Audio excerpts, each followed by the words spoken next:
Para sahabat, dari waktu ke waktu, Negara Kesatuan Republik Indonesia selalu berjuang untuk mewujudkan cita-cita tujuan negara. 4 tujuan negara yang ada dalam konstitusi.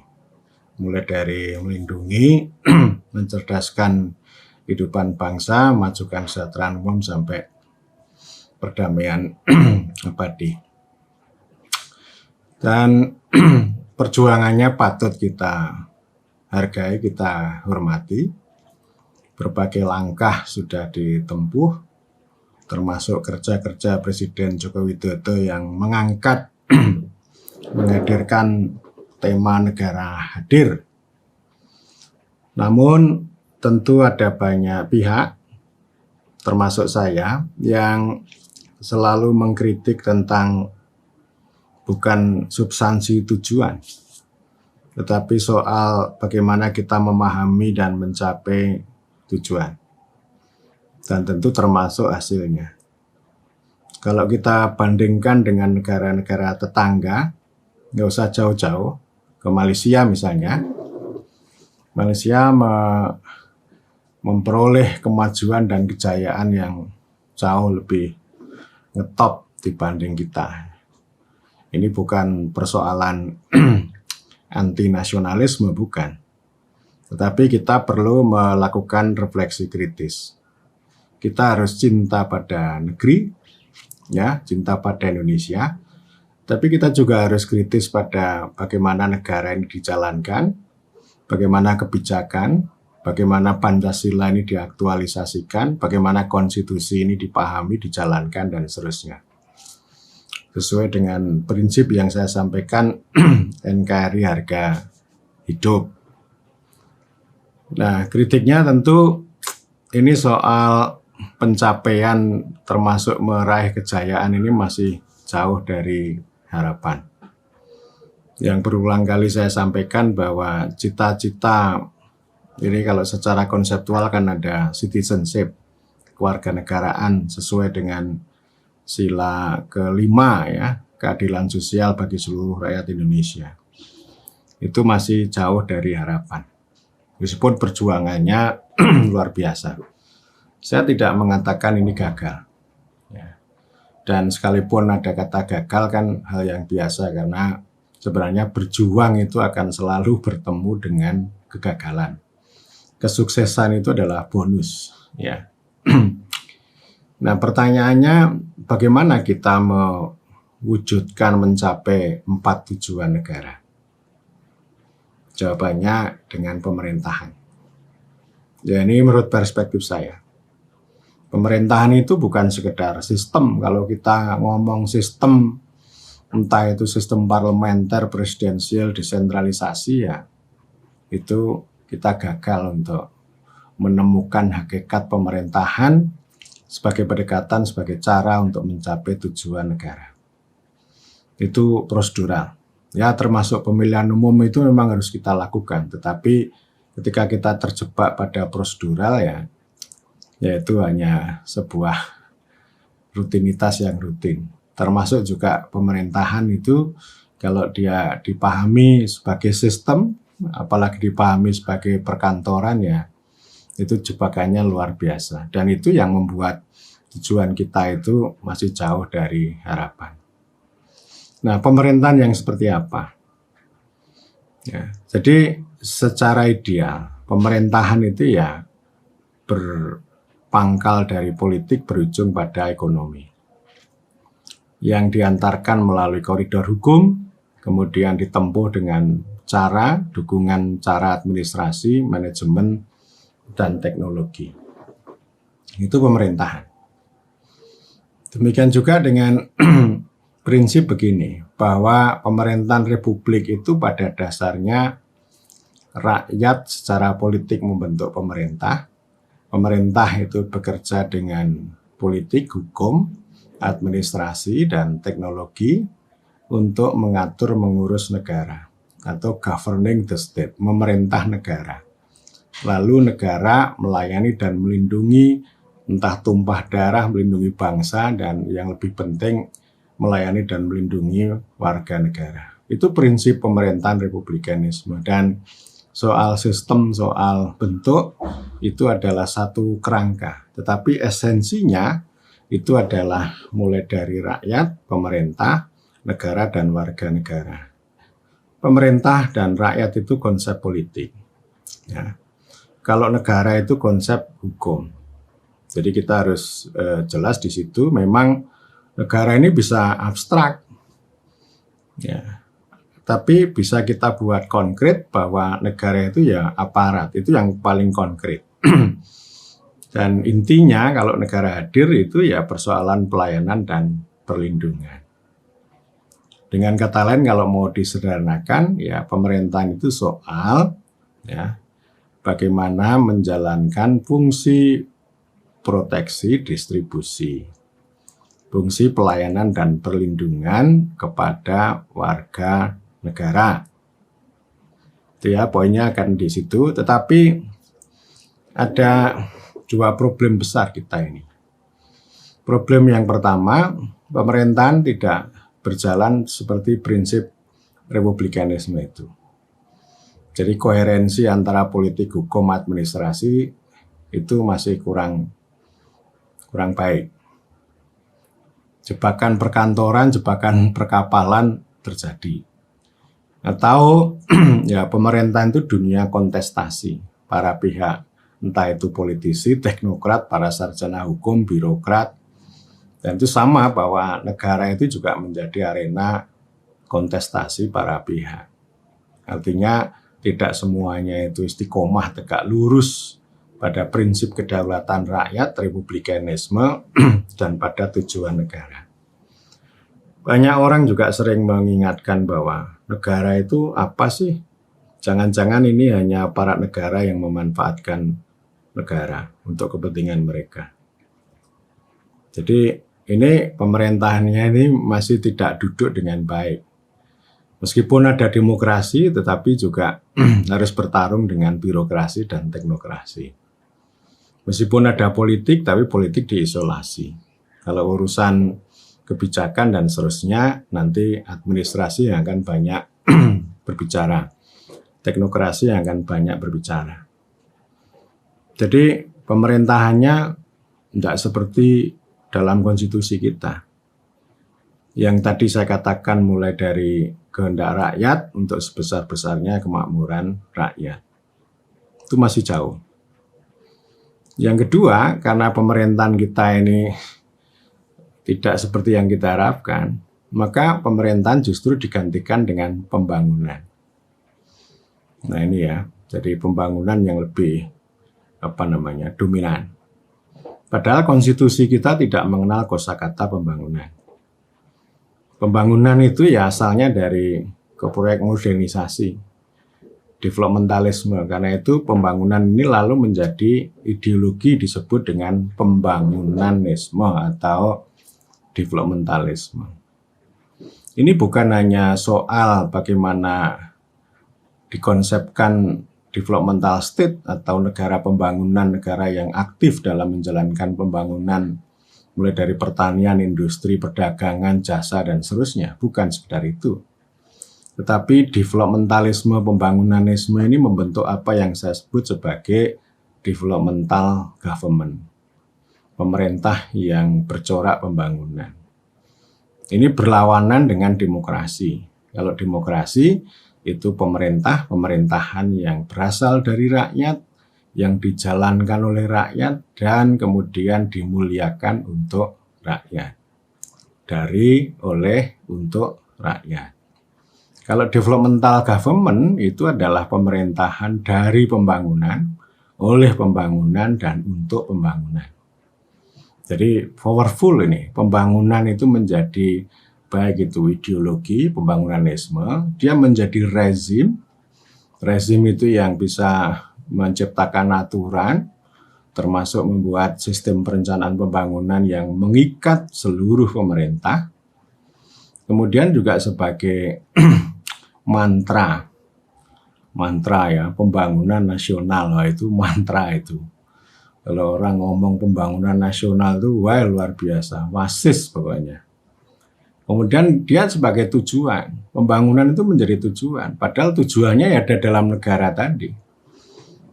Termasuk ada tujuan pembangunan milenium, ada Sustainable Development Goals. Itu kan jadi tujuan. Dan itu kan berbeda. Ya, nalarnya itu berbeda dengan tujuan negara. Jadi menjadi mantra, menjadi tujuan. Pokoknya ini segala-galanya ini, pembangunan ini. Jadi bisa juga ini sebagai bentuk pembangunan yang driven, yang digerakkan oleh pembangunan. Jadi yang pertama apa? Pemerintahan oleh pembangunan. Jadi nalar maupun isi dari pembangunan itu menjadi sumber bekerjanya pemerintah. Misalnya ya penalaran pembangunan itu kan misalnya melihat ini pertumbuhan, ini kemiskinan. Semuanya dirancang dengan konsep maupun data mereka. Jadi artinya kita membuat kebijakan itu berasal dari data, dari cara berpikir pembangunan, dari cara berpikir tentang angka-angka pembangunan, entah itu pertumbuhan, pemerataan, Gini rasio, dan sebagainya. Jadi hal ehwal pembangunan itu menjadi dasar, menjadi sumber, bukan kedaulatan rakyat, bukan kerakyatan yang menjadi sumber, bukan aspirasinya petani, bukan aspirasinya nelayan, tetapi ya pikirannya pembangunan, pikiran datanya pembangunan itu yang dijadikan dasar untuk membuat kebijakan, untuk membuat RPJMN, ya. Dan tentu nanti insan-insan pembangunan yang disebut dengan teknokrat itu menjadi sumber. Teknokrat bilang bahwa membangun itu mahal, tetapi membangun tanpa data itu jauh lebih mahal. Karena itu ya harus berbasis pada data. Baik pembangunan maupun pemerintahan harus berbasis pada data. Bukan pada aspirasi, bukan pada kepentingan orang banyak. Membuat perencanaan ya data. Meskipun perencanaan itu mengarahkan supaya ada pendekatan politik, teknokrasi sama partisipasi, tetapi yang paling dominan itu teknokrasi. Jadi teknokrasi sama pembangunan itu dua sisi mata uang. Jadi artinya apa? Artinya pemerintahan pembangunan kita itu ya berasal dari penalaran rumus-rumus formula teknokrasi itu. Entah itu berbasis data atau evidence base, berbasis bukti. Bukti itu yang melalui kajian dan sebagainya, dan kajiannya itu kan meskipun diklaim objektif, tapi ya tetap subjektif karena konsep, perspektif, indikator, dan sebagainya itu kan dirancang oleh para ahli, para teknokrat. Ini pertama, jadi pemerintahan dari pembangunan. Yang kedua, pemerintahan oleh pembangunan. Bukan oleh rakyat, oleh pembangunan. Jadi cara kerja kita yaitu dengan pembangunan. Tadi penalaran tadi, ya artinya caranya mulai dari perencanaan, dari RPJMN, sampai nanti rencana kerja itu, yaitu yang menggerakkan kita semuanya. Jadi pemerintah itu digerakkan oleh pembangunan, oleh rencana pembangunan. Dan pembangunan ini pasti akan berbicara tentang pertumbuhan, penanggulangan kemiskinan, dan sebagainya. Itu dua konsep yang bertentangan. Di satu sisi dia mengejar pembangunan, mengejar pertumbuhan, mohon maaf, tapi di sisi lain juga harus memperhatikan kemiskinan. Padahal pertumbuhan itulah yang kemudian menyebabkan kemiskinan. Nah, terus kurang-kurangnya banyak orang yang memang tidak bisa diangkut dengan pendekatan pertumbuhan. Nah, yang paling dominan kita ini menjalankan pemerintahan itu bukan dengan pelayanan dan perlindungan, bukan dengan pemerintahan yang hakiki dalam arti yang sebenarnya, tapi dengan program-program pembangunan. Nanti program itu pasti sangat teknokratik, mulai dari input, output, input, proses, output, outcome, kinerja. Nanti pakai locus, fokus gitu ya. Nah, nanti itu ada istilahnya beneficiary, kelompok penerima manfaat. Bukan warga negara, bukan, tapi beneficiary. Jadi pembangunan ini betul-betul luar biasa, mereduksi kata rakyat, mereduksi kata warga negara. Jadi hanya kelompok penerima manfaat. Nanti kelompok penerima manfaat itu ya didata, ditandai, didaftar, ditarget. Jadi artinya hanya penduduk ini. Penduduk itu ya sekedar angka saja. Jadi program ini luar biasa. Apa-apa program, apa-apa program. Sehingga nanti ukurannya, kalau dulu namanya belanja pembangunan namanya ya, atau belanja modal itu ya dilihat dari program itu. Jadi artinya kalau misalnya ini gaji, komponen gaji bagi para penyelenggara negara, termasuk ASN maupun sebagai PNS itu tidak termasuk belanja pembangunan dan belanja modal. Padahal tugas utama para penyelenggara negara PNS itu kan melayani, ya. Jadi ya melayani itulah, itu pendekatan pemerintahan. Jadi itu bisa saja gaji itu disebut sebagai belanja pemerintahan. Nah, kok dikritik inilah? Ya memang masuk akal juga kritiknya karena para penyelenggara negara itu ya gaji itu ya istilahnya untuk membiayai status, membiayai posisi, bukan untuk membiayai fungsi. Yang benar ya melekat, seperti guru itu loh. Guru dokter ini kan tidak ada yang namanya program, tidak ada. Ya pokoknya terjadwal sesuai kegiatan, sesuai tusi, ya melayani dokter melayani pasien, guru melayani murid. Nggak perlu pakai program. Bukan berarti tanpa inovasi, oh penting. Kan belajar mengajarnya kan bisa dievaluasi. Jadi ya intinya bagaimana mengajarkan anak-anak, baik itu dari sisi pengetahuan, moral, nilai, norma. Itulah. Lalu gajinya kan diberikan untuk itu. Itu namanya pendekatan pemerintahan. Kalau pembangunan ya dibikin, pemerintahan yang rumit disederhanakan menjadi pembangunan, didistorsi, direduksi. Kemudian pembangunan dibikin rumit, perencanaannya rumit, supaya orang lain tidak tahu. Dibikin perencanaan yang canggih lah. Diri-diri itu ya, RPJMN itu diri-diri, RPJMD juga diri-diri, tapi ternyata hafalan. Biasalah kalau nanti kan awalnya RPJMD, nanti ujungnya itu kan namanya LPPD, laporan, atau LKPD atau apapun lah. Laporannya ya hafalan juga, saya biasa untuk mengecek itu.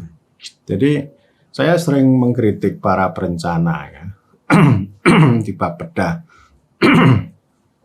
Saya bilang begini, kalau saya itu paradigmanya dalam mengerjakan bukan merencanakan. Mengerjakan itu ya dengan pelayanan pelindungan itu. Ya saya kira ada banyak lah pelayanan pelindungan itu ya, izin itu juga bentuk pelayanan dan pelindungan. Bukan hanya sekedar legalitas, dan itu tidak harus pakai biaya program. Ya, jadi ini cara kerja program pembangunan ini yang sebenarnya mendistorsi tusi, tugas, fungsi, pelayanan, dan pelindungan.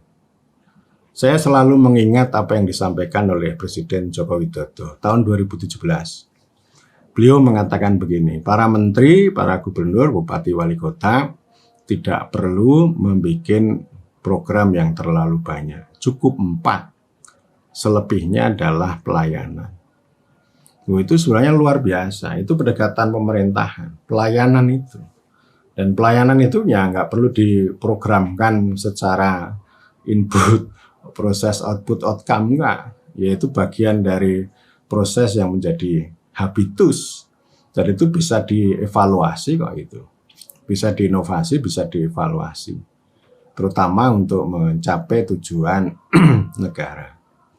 Nah, kalau 4 program itu kan sebenarnya program building ini ya, building ya. Misalnya program membuat infrastruktur ya boleh. Itu biasa, building infrastruktur, building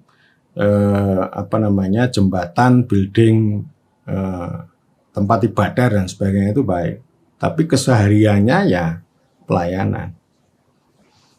Itu ya, itu kalau dalam dunia administrasi publik namanya new public service. Jadi artinya pelayanan itu terkait dengan demokrasi. Bukan dibikin program yang aneh-aneh, nanti pakai pelanggan, pakai pengguna dan sebagainya. Intinya ya pelayanan, pelindungan itu menjadi satu paket untuk kepentingan warga negara. Ya, jadi ini kelemahan program ada di situ. Saya membayangkan itu ya penekanan ini. Sehingga kalau sekarang ini ada reformasi birokrasi yang menyederhanakan, lalu fungsional ya, yang diutamakan. Itu ya dalam rangka untuk pelayanan yang melekat pada tusi. Artinya penyederhanaan birokrasi itu juga pemotongan atau penyederhanaan program, atau menggeser dari kerja-kerja pembangunan ke kerja-kerja pemerintahan. Ini yang kedua. Kemudian yang ketiga, untuk pembangunan. Pembangunan itu sebagai tujuan. Ya, sebagai mantra, sebagai tujuan. Dalam literatur ada governance for development. Nah ini, jadi kita mengarahkan sedemikian rupa tata kelola, partisipasi, transparansi, itu dalam mencapai tujuan-tujuan pembangunan yang dirumuskan entah itu dalam RPJMD, RPJMN maupun tujuan pembangunan, Sustainable Development Goals dan sebagainya. Bukan tujuan pemerintahan, tapi tujuan pembangunan. Jadi artinya ya kita semuanya itu mengarah pada sana. Ya ini kan macam-macam ini, ada tujuan pertumbuhan misalnya, pertumbuhan ekonomi, itu nomor 1 itu. Nanti ada tujuan penanggulangan kemiskinan, ada tujuan konservasi lingkungan, dan sebagainya. Jadi, yaitu tadi istilahnya dengan mantra, dengan tujuan, itu ya kita, tujuan pembangunan maksud saya, itu kita ke sana. Jadi bukan dengan kita mengingat pada konstitusi. Dan itu teori-teori resep, teori-teori impor yang mendefinisikan tentang tujuan itu kita ambil semuanya. Termasuk governance for development itu luar biasa. Jadi orang itu lebih sibuk bicara tentang tata kelola yang diperoleh dari impor daripada mendalami, mengelaborasi, menghayati hakiki esensi pemerintahan yang ada dalam konstitusi, termasuk pemerintahan rakyat. Itu ya jarang, pemerintahan rakyat itu ya jadi prosedur. Termasuk kita memahami kerakyatan yang dipimpin oleh hikmat dan seterusnya itu kan kurang. Itu hanya dihafal saja. Tapi yang lebih konkret ya pembangunan. Termasuk dalam dunia desa juga begitu. Juragan perancang SDGs desa ini mengatakan bahwa asas rekognisi dan subsidiaritas dalam undang-undang desa itu abstrak. Kami mendaratkan, membumikan yang abstrak itu dengan SDGs desa. Nah ini kan ngawur ini. Ngawur banget toh. Lalu semuanya dikerahkan. Baik itu kebijakan, dana desa, pendamping desa itu dikerahkan untuk mengarah pada tujuan SDGs. Padahal itu ya saya sudah banyak sampaikan kritik ya. Jadi pembangunan ini memang parah lah. Ya. Jadi selain dia mengandung kapitalisasi untuk mengabdi pada pertumbuhan ekonomi dan itu tujuan utama, tapi juga ada pembangunan yang kecil-kecil ya, entah pembangunan masyarakat atau pembangunan desa, itu untuk mainan yang kecil-kecil. Dan mainan ini nanti diintervensi dengan cara-cara yang teknokratik. Jadi pembangunan itu begitu ya. Oleh karena itu ini para teknokrat ini itu lebih suka bikin program pembangunan yang targeted itu. Nanti bisa diukur di mana keberhasilannya, dan kalau itu berhasil dengan angka-angka, lalu bisa ditunjukkan atau bisa digunakan untuk pertunjukan, loh kami berhasil. Padahal ya cuma angka. Ya, jadi itu yang saya katakan ini salah kaprah pembangunan. Saya terus-menerus kritik dan ya bagaimana kita menyikapi itu semuanya. Karena itu saya berpikir kita meninggalkan pembangunan dan bringing government back in, ya, membawa pemerintah kembali, yaitu dengan spirit pelayanan dan perlindungan kepada warga negara.